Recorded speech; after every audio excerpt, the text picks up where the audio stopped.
lihat sekarang ini sangat-sangat signifikan guys ya. Korea Selatan dikalahkan oleh timnas U17. Kemudian Yaman dikalahkan timnas U17. Afghanistan dikalahkan timnas U17. Memang tanpa kalah ya. Berarti hat-trick ya kemenangannya ya di dalam klasemen. Di fasa yang mana bola sepak Indonesia sering dituduh mengambil jalan singkat. Dalam fasa di mana bola sepak Indonesia dikatakan terlalu gairah dan gelojoh untuk jalan singkat. Di fasa perkara tersebut, tuduhan-tuduhan tersebut diberikan kepada PSSI. Kejayaan ini membuktikan bahawa ada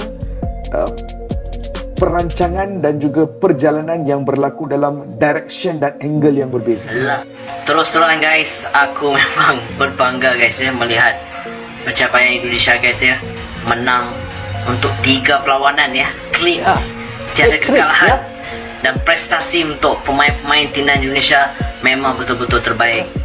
Bagaimana mereka memuji sekarang ini daripada seniornya, sehingga kan kita lihat sekarang ini hingga kan ke juniornya U17 daripada Pelatih Nova telah membawa timnas U17 secara merit guys ke Piala Dunia. Okey guys, dulu.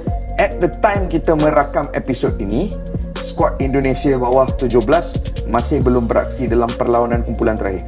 Belum. Malam ini is the last grouping kalau tak silap aku. Tetapi mereka telah beraksi dalam 2 perlawanan grouping dan memenangi kedua-dua perlawanan tersebut dan berjaya layak ke peringkat kalah mati. Perlawanan pertama, mereka menewaskan gergasi iaitu Korea Selatan 1-0 dan perlawanan kedua mereka menewaskan Yemen 4-1. Disebabkan mereka layak ke peringkat kalah mati, Indonesia secara rasmi telah mengesahkan tempat mereka dalam Piala Dunia bawah 17 tahun yang seterusnya. Ini adalah satu kejutan terbesar bagi negara Asia Tenggara. Tanya kepada Indonesia kerana layak ke Piala Dunia, dan kita mengharapkan Malaysia juga dapat belajar daripada Indonesia untuk lebih maju dalam bola sepak pada masa akan datang. Makanya biasanya nonton bola tuh sampai habis. Siapa yang bilang timnas Indonesia nggak bisa menang? Ini nih buktinya nih, Indonesia sapu bersih. Di babak pertama mainnya kurang.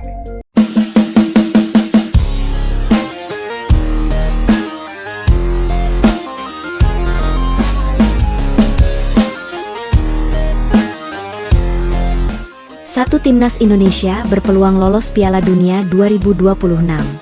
Secara prestasi, pencapaian sepak bola Malaysia masih kalah dari Indonesia dalam beberapa tahun terakhir. Prestasi tim nasional di berbagai kelompok umur bisa menjadi tolok ukurnya. Di level senior, timnas Indonesia masih memiliki peluang lolos ke Piala Dunia 2026.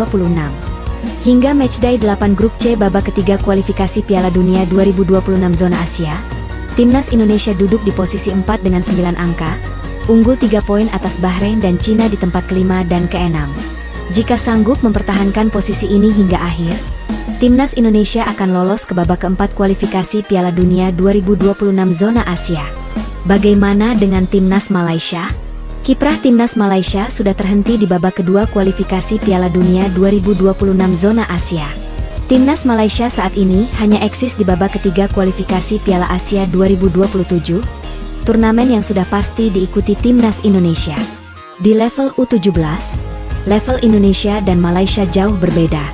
Timnas Indonesia U17 baru saja memastikan lolos Piala Dunia U17 2025, setelah memesan tempat di perempat final Piala Asia U17 2025. Sesuai jadwal, timnas Indonesia U17 akan menjalani babak perempat final Piala Asia U17 2025 pada Senin, 14 April 2025 pukul 21 waktu Indonesia Barat. Siapa lawan timnas Indonesia U17 di perempat final Piala Asia U17 2025 baru diketahui pada Sabtu 12 April 2025 dini hari waktu Indonesia Barat.